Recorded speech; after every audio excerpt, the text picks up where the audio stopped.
Hello, my name is Hannah and welcome to a bit of a mystery video. I don't really have a plan for what's going to happen here, but I do know I'm about to go to Paris. So I am going down to London tomorrow. I have a work conference thing in London on Wednesday. It's currently Monday night. And then on Wednesday afternoon, I'm getting the Eurostar across to Paris. I have a work thing in Paris on Thursday and Friday, which I will tell you more about probably later, but it's nothing book related because my job is not book related. My job is education related. And I figured if I was going to be in Paris on Thursday and Friday for work, I better extend that trip and stay for the weekend. So I thought it might be fun to do some filming and chatting and bringing you along while I do that. So I'm going to go pack my bag now, but I'm going to briefly talk to you about the books that I'm bringing because, you know, we'll see some of Paris, but I've been to Paris before and I have done a lot of the like touristy stuff. I've done the galleries and the Arc de Triomphe and the Eiffel Tower and all that stuff. And it's been busy for me recently. So I'm kind of hoping that I'll just get a fair bit of downtime. I'm picturing lots of sitting and reading in some outdoor seating, in some springtime weather in Paris. That's the vibe that we're hoping for. Let's manifest that for me. But I am going to bring some books, obviously. I will be visiting Shakespeare & Company probably while I'm there because can you go to Paris and not visit Shakespeare & Company? But I have a couple of books that I'm going to bring. I'm behaving myself and I'm only bringing 2 physical books for my 5 days away from home. The first one, I had to bring a French book. I have picked up The Birthday Party by Laurent Mauvignier, which is this beautiful, I love these Fitzcarraldo editions. They're just so good. I really enjoy the ballsiness when publishers like Fitzcarraldo and like Persephone just go, this is what our books look like. No fancy covers. All of their books look like this. All the fiction is blue. All the non-fiction is white. That's it. But yeah, I don't know much about this, but I think I'm going to like it. So we're going to be reading that. And then my best friend Farmer gifted me this week this poetry collection, Whatever You've Got by Molly Naylor. And I told her I would bring it with me to Paris so that it was like I was bringing my pal with me. So I'm going to bring that and dip into that. And then I've brought I was going to say e-reader. It's not an e-reader. It's like a tablet that I read ebooks on because I haven't fully committed to the e-reader life just yet. I am halfway through reading a book called The Attic by Danilo Kis, which is a Serbian book. I'm doing a whole thing where I'm reading a book from every country participating in this year's Euros football competition. So that's the book I'm reading for Serbia. Again, I will chat to you about that later. And if I finish my physical books, there's many more that I can get on here. So that's the plan. We're not going to load up on physical books. Okay, right. I'm going to go and I'm going to go pack. Probably the next thing you'll probably see. So I'm going to get the train down to London tomorrow. And then my friend Nikki is in a play at the Rose Theatre in Kingston. It's their press night tomorrow night. So my partner, who's working down in London at the minute, we're both going to go across and see that. So you might see some footage of, I don't know, the Rose Theatre and a big billboard with my friend Nikki's face on it. So cool. That's that for now. And see you later. Are you excited? I'm excited. My dog is looking at me like he cannot fucking believe I've pulled another suitcase out of the wardrobe. Poor baby. Okay. Bye, chaps.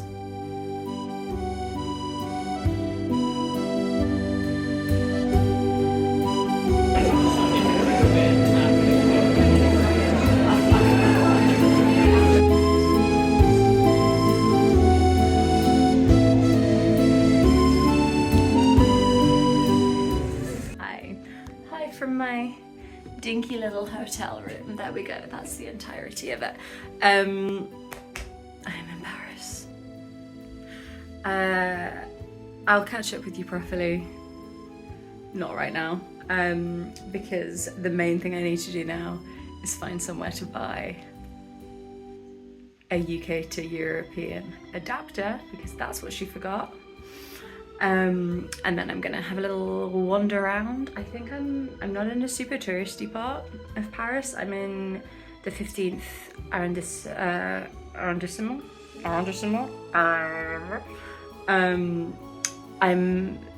I'm near the UNESCO building for work, so I don't really know if there's anything around here, but I think I saw a shop on the way here that maybe looked like it had adapters, and then I'm gonna go have a wander and maybe have a glass of wine, and I'm probably just gonna have an early night, but I might catch up with you and fill you in on my gallivanting so far, either tonight or tomorrow morning before I head out. We'll see how I'm doing. Let's go be in Paris.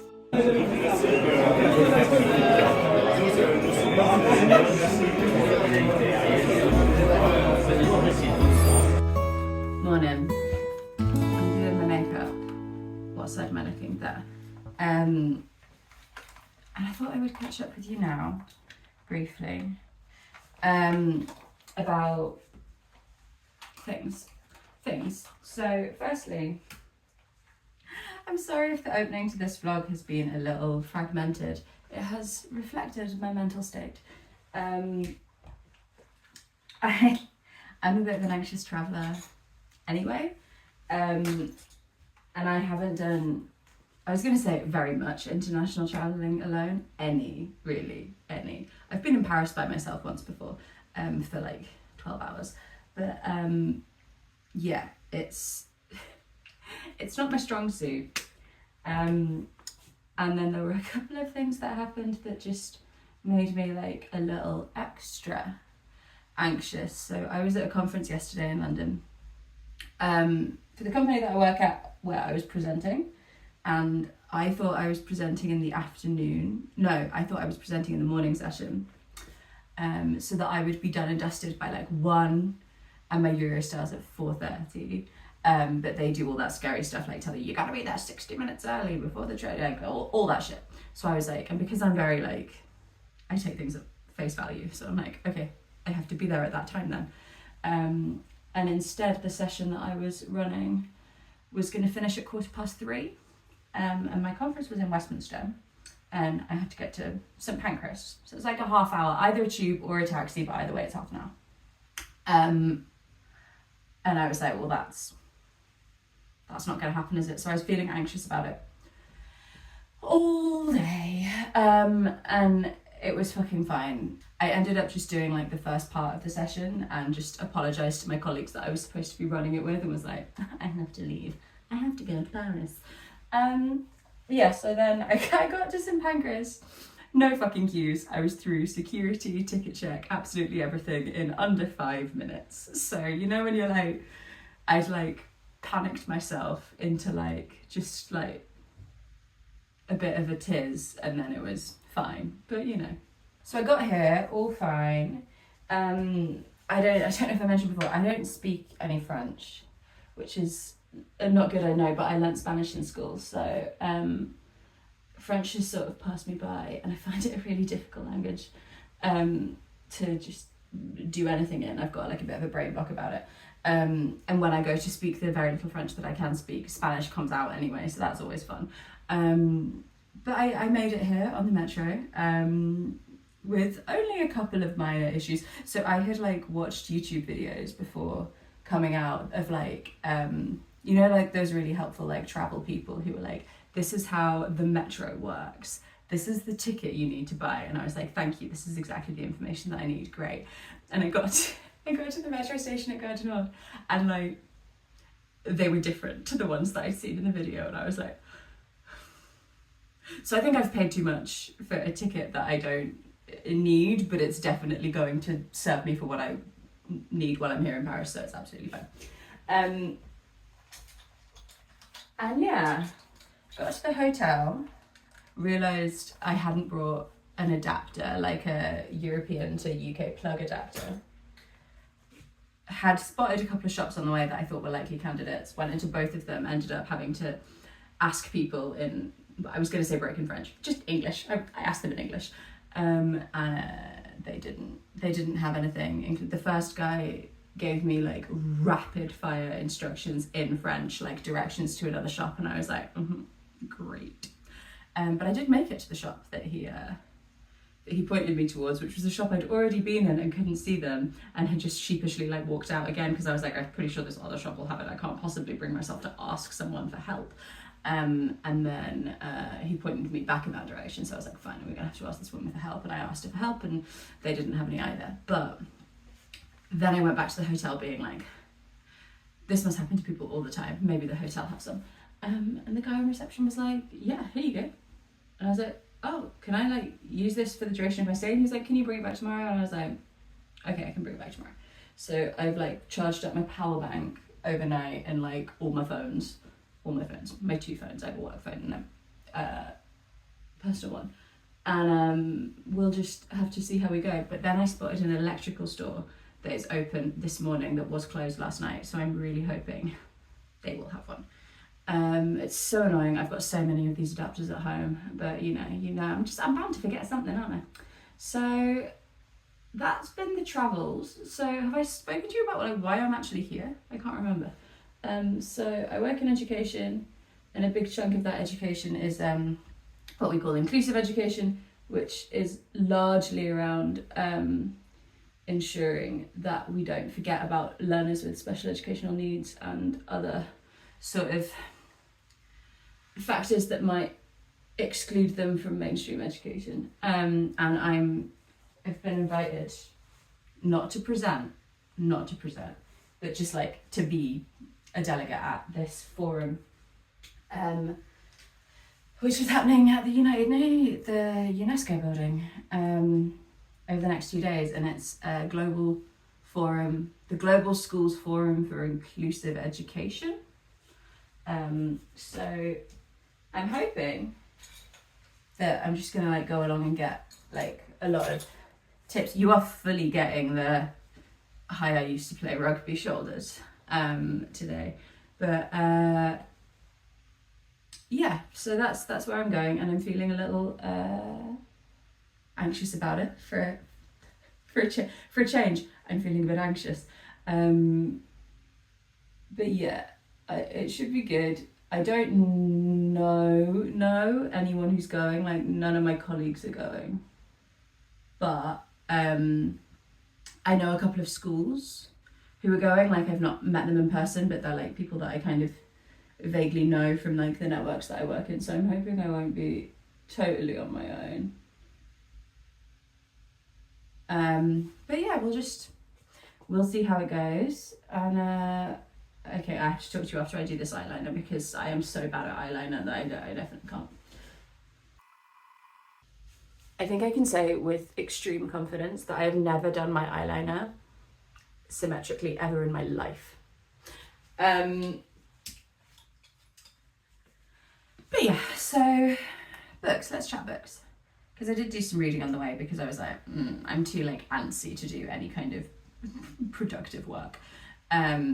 So I finished, when I was packing, I finished listening to, I really fancied a thriller. So I listened to Before I Go to Sleep by S.J. Watson, just because you know when you go like on BorrowBox or Libby or whatever library app you use, and you're like, just what's available now? And I was looking for a thriller, so that was available. So I was like, all right. And it had the film cover. And the film version looks like it has Nicole Kidman, Colin Firth, and Mark Strong in. And I'm very interested in that combo. I've got a big soft spot for Mark Strong especially. And it was kind of interesting as like a setup, but I guessed the twist really early on. But you know when you guess a twist in a way that's like, oh, I think it's that, but it can't be that, because that would be stupid. And it was that. So that's always a bit annoying with a thriller. So I started listening to on Raylene at Books Unbound has been enjoying a kitchen memoir of late, like a chefy memoir, and I'm a foodie person, so I was like, maybe I need to do a chefy memoir. Like I really liked, he's not a chef, but I really liked Stanley Tucci's Taste, for example, particularly on audio, so I was like, great, maybe I will do some of that. And I remembered that Raylene had recommended Kitchen Confidential by Anthony Bourdain. Now I really loved parts of the Parts Unknown series that Anthony Bourdain did. He did like a travel show. I think all of the seasons of it are on Netflix. He's like very sadly not with us anymore, and actually the documentary about him is kind of interesting. But yeah, so I started listening to that, and that's great. It's kind of like what I've needed when I've been a little bit like anxious, because it's just he's funny. He's dry. It's quite like a pasty, high octane kind of memoir. And because I'm interested in like food and the food industry, like it's working for me. So that's nice. I've like blasted through it actually. I'm like over halfway. I hate having hooded eyes. That's not true. I don't hate having hooded eyes. I just hate when I get mascara on my eye. Right. So that's that. Then I think I told you I was reading the Serbian book, The Attic by Danilo Kis. And I sort of don't know what to think about this one, because parts of it, I think it's funny and irreverent, and it's sort of giving me like Jean-Paul Sartre, but like a bit more irreverent. And a bit sillier. So it's sort of like it's about this young guy who calls himself Orpheus, and him and his pal live in this attic, and they're trying to be like bohemian and profound, basically. So it's kind of part coming of age, and it's grappling with like all those questions about kind of art and artifice and stuff that a lot of books like that have. And I'm not enjoying it, but I'm finding it quite hard to just like get stuck into. So I think what I need to do with that, I've been reading it quite bitterly. It's only short, it's like 120 pages, and I've been reading it quite bitterly, and I think that's not helping it. So I think I'm gonna like sit down in a cafe at some point over this weekend and just like finish it, because yeah. But also weirdly, there's whole chunks of it, and I hate when this happens in books. So it's translated from Serbian, but there are parts where they speak French to each other, in a kind of like, we're being pretentious and we're speaking French, but the French isn't translated. So I'm like, I don't know what you're saying. I just skipped like 2 pages before, because I'm like, all of this is in French and I can't be bothered to translate it, so I hope it's not important.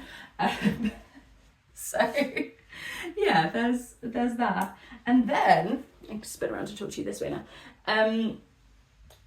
Yeah, then the last one is 2 more actually. The 2 more books to talk to you about. I started reading Molly Naylor's poetry collection after my friend Farms did that dramatic reading you might have seen in our video where we were talking about All the Light We Cannot See. She did a dramatic reading of one of Molly Naylor's poems called You're All Right, which I really liked. Yeah, so I've read a few more, and I really like her style. She reminds me a little bit of like people like Holly McNish, like not 100% like that, but, and I don't want to use this word because it sounds like I'm being like, I don't know, like elitist, and I'm definitely not, particularly not about poetry, but I think she's quite an accessible poet. You know, there's not a huge amount of like her things work on a lot of levels. They are complex and they are nuanced, but they're quite like gettable. If you're the sort of person who, which I am sometimes, is worried about reading poetry in case they don't like understand it, I think Molly Naylor is a good poet for you. She's good entry poet. But yeah, I'm enjoying that. And then I am about a third nearly of the way through The Birthday Party by Laurent Mauvignier. And this, I can see why this book was so divisive. The first sentence, I will read it I will read it to you in a second, but it is so long, and there are so many super, super long run-on sentences that I think just the writing style would annoy people. And you're basically following, and the book takes place over about 24 hours, and it's like I think it's like a 500-page book, so you're getting quite a lot of detail, and you're following 4 people who live in this little hamlet in France. So there's the dad, Patrice, his wife, Marion, their daughter, Ida, and their next door neighbour, Christine. And then there's another house there that's empty. And you're kind of following them over the course of this day. So it starts in the evening, goes into night, and then into the next day. And on the evening of the second day is going to be Marion's birthday party. And the dad and daughter are are going to have like a surprise dinner party, kind of low key. And it's about everyone kind of like planning for that initially. And it's very kind of, you're in the heads of these people. It's not told in first person, but you're kind of experiencing time in that very sort of, in the way that we actually experience time as people. I think it's capturing that really well, of like, I'm currently doing this, but it's reminding me of that, and I'm also worrying about this thing in the future, and all of those things are happening in one sentence. So it's quite, I can see why it was shortlisted for the, was it shortlisted or longlisted for the International Booker, because I bet this was an absolute fucker of a book to translate. It just must have been so hard. But so it's kind of, and it feels a little mundane at the start, and then things start happening, and you're like, oh, and it gets super, super, super tense. And like, I feel like in the last 50 pages, the tension's just gone, and I'm like, we got another like 350 pages to go, buddy. How much tighter can you wind this? And so I am looking forward to it, but it's not doing wonders for my anxiety. But I think I'm weirdly like, because I'm a little bit anxious, I wouldn't advocate doing this to anyone else. But because I'm in that brain space, I think I'm tapping into the book in a really interesting way. And so, yeah, it's working for me at the moment. Let me grab it. I'll read you that first sentence. Right, so the first sentence of the book reads thusly, and if I don't read it very fluently, well, you'll understand why I might not read it very fluently. Right. She watches him through the window, and what she sees in the car park, despite the reflection of the sun that blinds her and prevents her from seeing him as she'd like to, leaning against that old Renault Kangoo he's going to have to get around to trading in one of these days, as though by watching him she can guess what he's thinking, when maybe he's just waiting for her to come out of the police station where he's brought her for the how many times now, 2 or 3 times in 2 weeks, she can't remember. What she sees, in any case, elevated slightly over the car park, which seems to incline somewhat past the grove of trees, standing near the chairs in the waiting room between a scrawny plant and a concrete pillar painted yellow on which she can read appeals for witnesses if she bothered to take an interest, is, because she's slightly above it, overlooking and thus observing a misshapen version of it, a bit more packed down than it really is, the silhouette, compact but large, solid, of this man whom she now thinks she's no doubt been too long in the habit of seeing as though he's still a child. Not her child. She has none and has never felt the desire to have any, but one of those kids you look after from time to time like a godchild, or one of those nephews you can enjoy selfishly for the pleasure they bring, taking advantage of their youthfulness without having to bother with all the trouble that it entails, that educating them generates, like so much inevitable collateral damage. That was one sentence. And the entire book isn't that extreme, but there are lots of instances of incredibly long run-on sentences. But you know what I mean about it sort of capturing that neurotic brain play that we all have. And because we're going into different characters, I think you could really dig around at that sentence construction and get really like nerdy and in the weeds with it, which I may well do. I may well do at some point. But yeah, I can see why for some people they would read that first sentence and go, absolutely not. I'm into it. So, right, what's the time? 8:20. Off we go. She's leaving the house with wet hair. Her mother would be furious. And let's go to the UN, baby.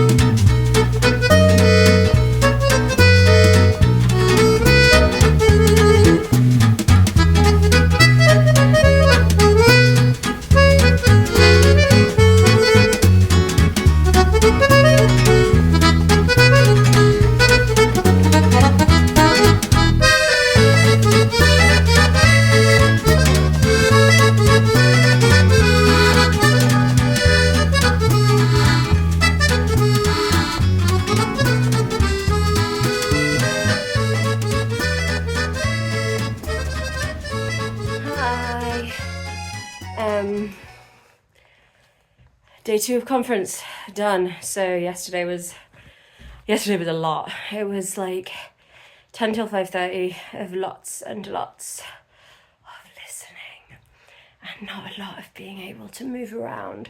So I was quite overstimulated, and I've got a really sore hip from the chair, I think, or possibly this bed, which is not the most comfortable.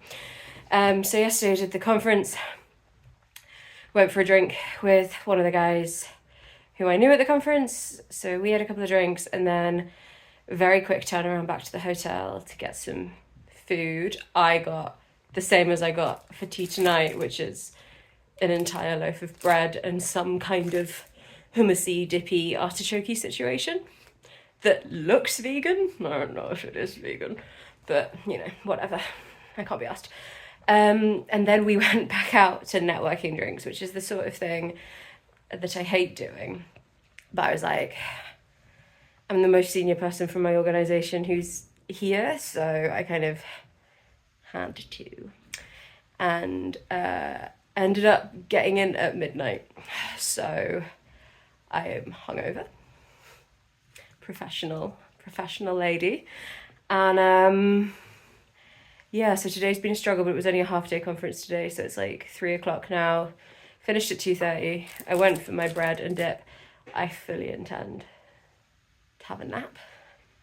And then I'm going out this evening to see my friend from uni, Jo, who lives here.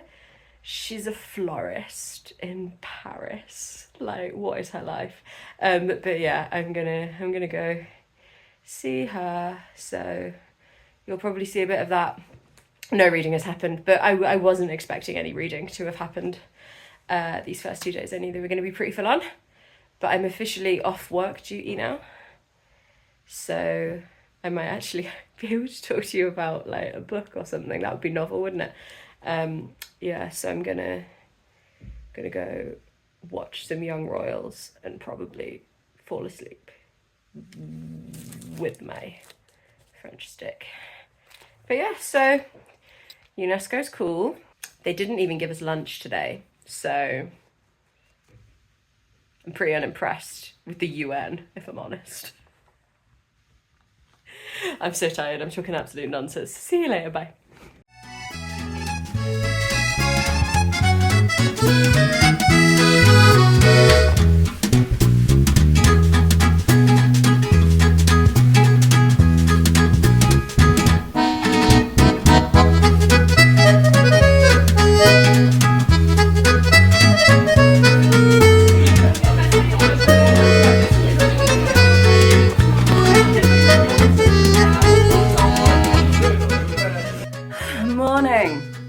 Welcome to my first day in Paris that is just for me.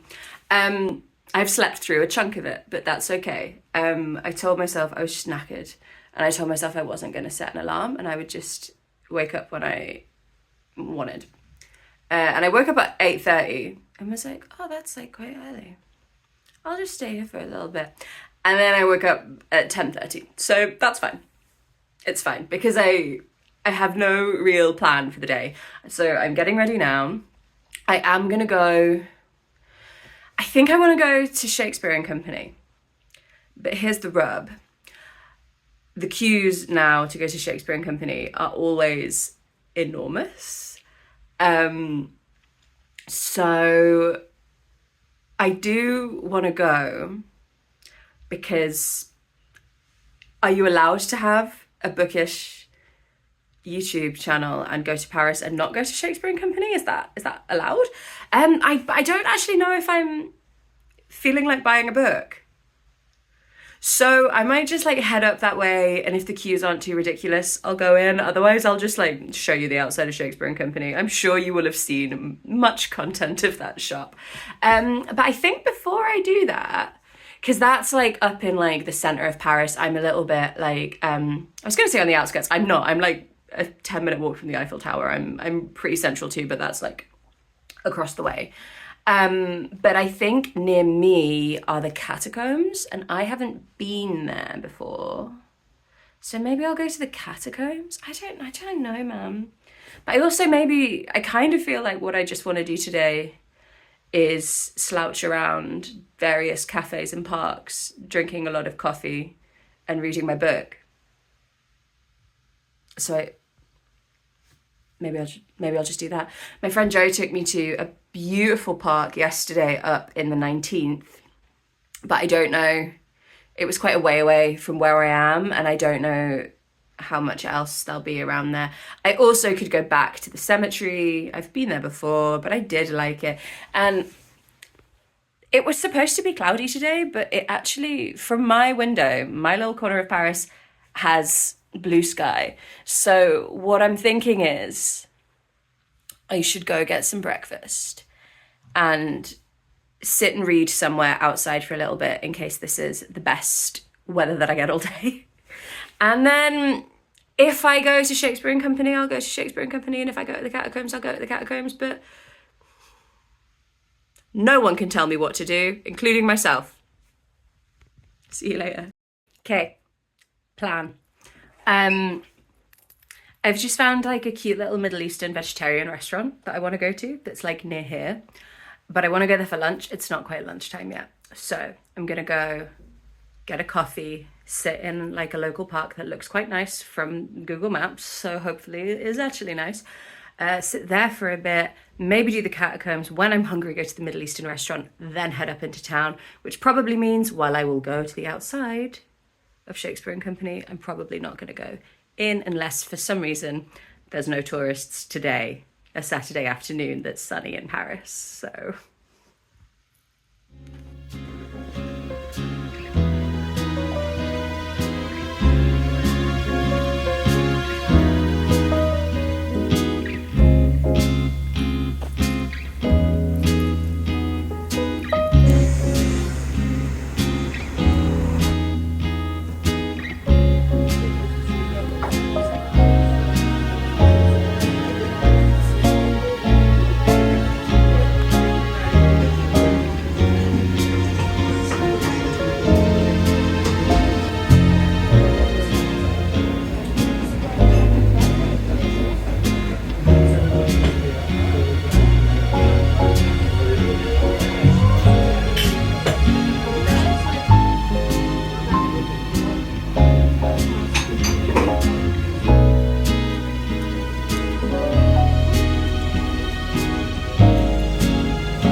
on the hunt for vegans.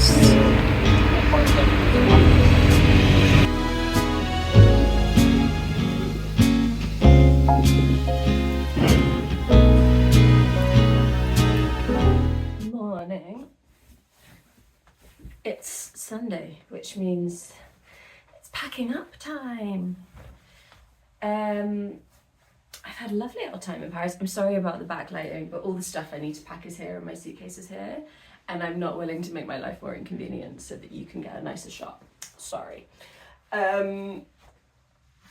Yeah, so packing up, and then I'm going to see my friend Joe one more time for brunch. We're going to go to a vegetarian cafe that apparently does really good vegan pancakes. So that is what I'm going to do. And then my Eurostar back is at like 1, which means I need to be there at like 12. So that's basically the plan. But let me catch you up. Let me get you up to speed. Yeah, so yesterday I had a really nice day. I was really trying not to put pressure on myself to like do that. I've had a very busy month, and a thing that I don't enjoy being is busy. So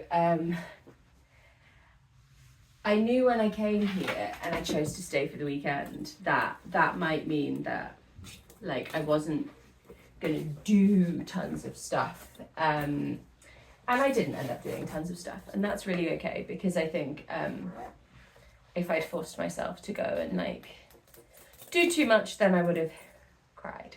So that's fine. It's all about knowing ourselves, isn't it? And yeah, so yesterday I did go to that delightful Middle Eastern place. I think it was like majority like Turkish food, and it was great. They just did this it was all like meze style, but you could just basically get like the chef's selection for the day, which was like 6 little things, and then it came with like so much flatbread. You know when like you go to a restaurant, this definitely happens to me quite a lot in the UK, particularly with like Middle Eastern Turkish food, where it's a lot of like dips and stuff, and they give you bread to go with it, but they never give you enough fucking bread to go with it. Not the case. I actually had bread left over. I was eating dry flatbread by the end because I was like conserving it too much. But it was delicious, and it was just what I wanted. And then I had a cheeky little glass of rosé wine. It was lovely. And then I went to Shakespeare and Company. And I bought some books. I'll show you them. So there were queues. I think I would have shown you the queues, but like they weren't. I think I was in a queue for like 10 minutes, which was frankly so much better than I was expecting. And yeah, I just had a nice little mooch around in there. Right, so the first one is I got 2 poetry collections. The first was Bright Dead Things by Limón. And Limón was one of the poets from when I read, what was the anthology that I read? Oh, yikes. Oh, the Forward Prize. Yeah, so she was one of the ones that whose name I'd written down from the Forward Prize, wanting to read a bit more of. And yeah, so I picked this one up because I think I asked on my channel before if anyone would be interested in me doing like a video where I read more poetry, and a couple of people said yes, which with my kind of following is an overwhelming number of you. So we're gonna do that. And then the second poetry collection I'm super excited for, because I forgot that this author was a poet. So this is Motherland, Fatherland and Homelandsexuals by Patricia Lockwood. And I loved, oh my god, I always forget the name of her novel. I'm just gonna put it here. It's just, it sounds like lots of other titles and I can't. It's here. It's here. This novel I loved, but I especially loved her memoir, Pre-Study, is like one of my favorite memoirs of all time. I think it's amazing. And I love her writing style, and this is her poetry. So I'm very excited for this, and I love the title. And then these two are both books that come highly recommended from the internet. And the first is Mother Dead by Vigdis Hjorth, which was on the Booker. Was it on the Booker last year, the International Booker? Yeah, 2023. I know Jen Campbell really liked this one. It just sounds very up my street, and it's got French flaps. Oh, and it's really vignette-y. Ooh. Yeah. I'm looking forward to this one. And the final one I got was Blackouts by Torres. So I think, was it Simon was it Simon Savage at Savage Reads? Read this and loved this, and I thought it sounded so interesting. So it's blending fact with fiction and drawing on oral histories and historical records, as well as other texts and images. Blackouts is a haunting, dreamlike rumination on memory and erasure, on the ways in which stories can sustain histories. Yeah, I think it's queer and very layered, and it just sounds great. And there's like all this stuff where things have been like redacted, and then I'm having a lot of fun with memory and cultural memory at the moment in my reading. I'm just really like into it. So that's fun and good, and I'm looking forward to getting to those. So that was Shakespeare and Company, and that was nice. And then I just took myself for like a nice little walk, just a walk down along the banks of the Seine. And it was nice. It was a really beautiful day. And then I wanted to sit somewhere where I could just kind of like hold down and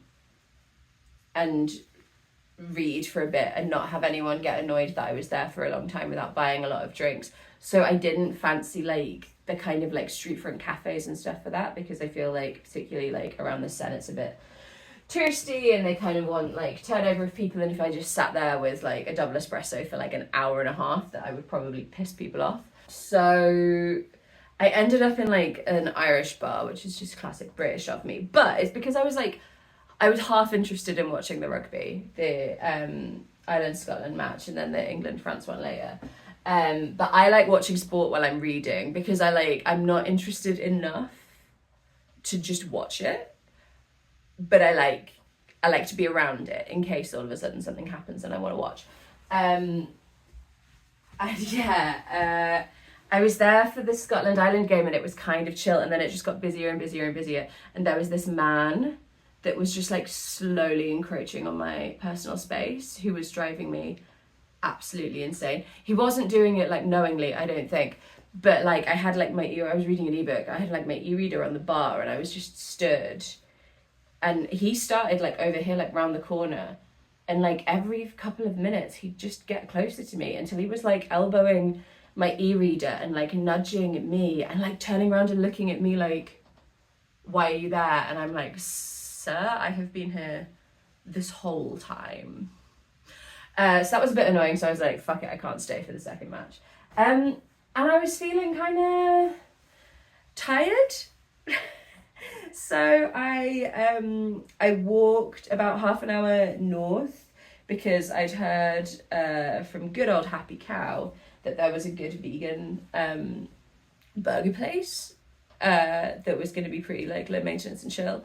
And it was. I went and got a vegan burger and fries. It was just what I needed. And then I came home to my hotel, and I read for a little bit, and then I caught up on season 3 of Young Royals, which I definitely thought had finished. And then I got to episode 5 of season 3, and they were like, yep, episode 6 coming on the 18th of March, which is obviously today, but it's not coming out until later. So it'll be out by the time I get home, but I was like, you know, when you're not prepared to not have a conclusion. I thought I was going to finish it last night, but hey ho. Oh, I finished some books. I'd been reading Anthony Bourdain's Kitchen Diaries, which I loved. As a memoir, it's like it's not linear. It doesn't tell a coherent story of his life. But I think basically, like, if you like Anthony Bourdain, like if you enjoy Parts Unknown, I think all of that's on Netflix, you will like it. And the way he talks about being in the kitchen and the way he describes it, I just like him. I think he's really funny. I think he's really engaging. And like clearly a very clever man too. So yeah, I will never stop being sad about Anthony Bourdain.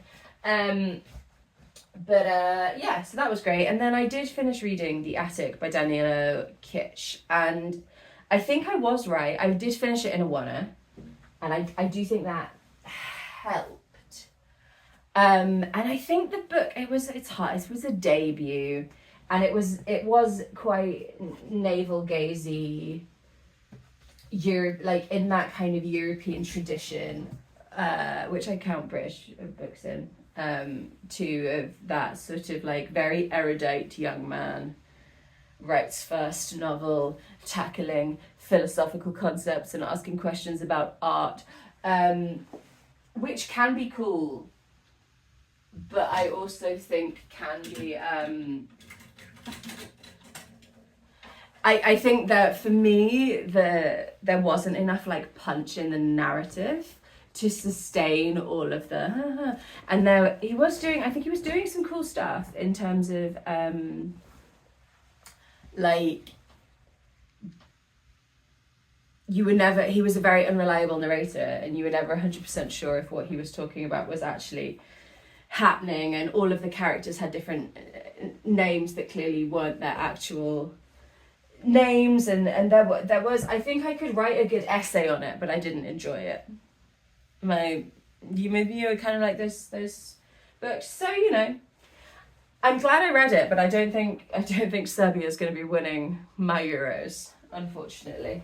And then I'm halfway through the what's she called? The birthday party, and I'm really enjoying it. I'm really into it.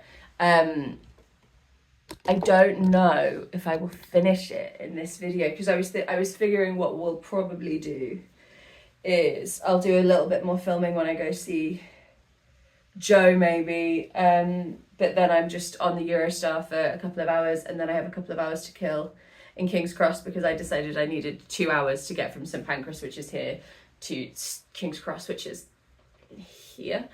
Did I mention that I'm an anxious traveller? It's gonna take me 2 hours, guys. So yeah, I'll do that, and then I'll probably catch up with you at home, because I think there is a chance that I could finish the birthday party, and I might catch up with you more generally about the trip. I'm conscious that if you clicked on this thinking like I was going to take you around Paris and give you recommendations, I'm really sorry that I didn't do that. Although that Turkish restaurant was great, and it was really beautiful inside, and I had a small crush on the waitress. So that's good. Then what else? I have generally found it's much easier to be vegan here than it was when I was here last, although admittedly I wasn't vegan when we were in Paris the last time, but I definitely found way more options than I thought I would. And yeah, it's also cheaper than I thought it would be. I think England has got so fucking expensive that I just assumed everywhere else had. And like it's not cheap, don't get me wrong, but like, you know, when like I've just been like going to like the supermarket and getting like some beer and like some bits for like what I call like a picky tea, you know, like some bread, some dips, some crisps, some fruit. And it's been costing me like £6.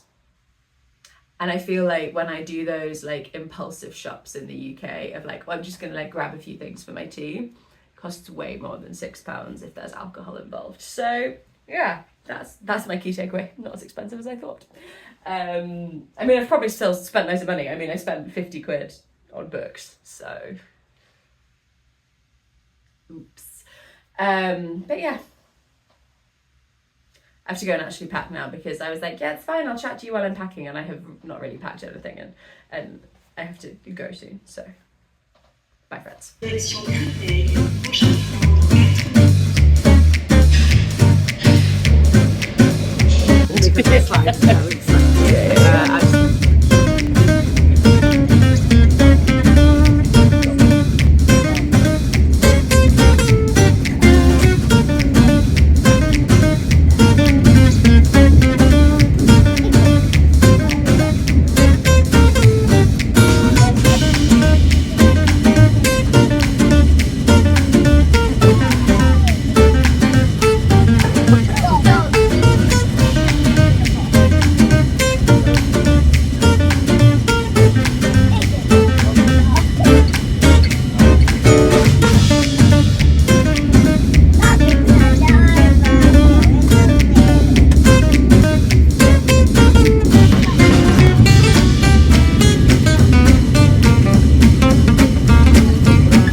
and completely lacking the energy to set my tripod up and proper lights. So sorry that this last bit is gonna be, I mean, I was gonna say a bit amateur, but this whole thing's been very amateur.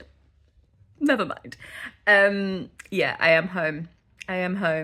And to be honest, I just wanted to come on and wrap up quickly, but I've been editing. I wanted to review the footage that I'd already got so that I could see what I might need to include in this last little wrap up. And to be honest, it's already quite long, and I don't know. I'm just gonna leave it here. So if you want to find out how I feel about those books, having finished them, the birthday party and the Molly Naylor collection, then you will just have to wait for my March wrap up. But yeah, thanks for coming to Paris with me. I feel like there was not enough book content to make it bookish, or enough Paris content to make it Parisy, but there was a lot about me having anxiety, so you know, maybe that's what this vlog was actually about. I actually think having something to focus on, like recording the vlog, however poorly I actually executed that in the end, did help with me feeling a bit anxious and overwhelmed. So thanks just for that, team. And yeah, it was really lovely to see my friend Joe. We haven't seen each other in 10 years since the last time I was in Paris, and we've now decided that that's officially our relationship. So we're going to see each other every 10 years in Paris. And I was wrong before. She's technically not a florist. She is now a flower farmer, or is in the process to becoming an accredited flower farmer, so that France will let her actually sell the flowers that she grows. But yes, she's growing flowers in Paris. She's a dream. It was lush to see her. And yeah, I'm looking forward to catching up with her when we're in our mid-40s, so that's nice. Yeah, thanks, gang. I don't know what's coming up next on my channel. I have a few bits and pieces in the pipeline. I don't know what's going to be coming to you first, so just have to subscribe, stick around. Do give this video a thumbs up if you've enjoyed it. I don't think I'm going abroad again anytime soon, so this is probably a one-off for content for a while. Yeah, love you, bye.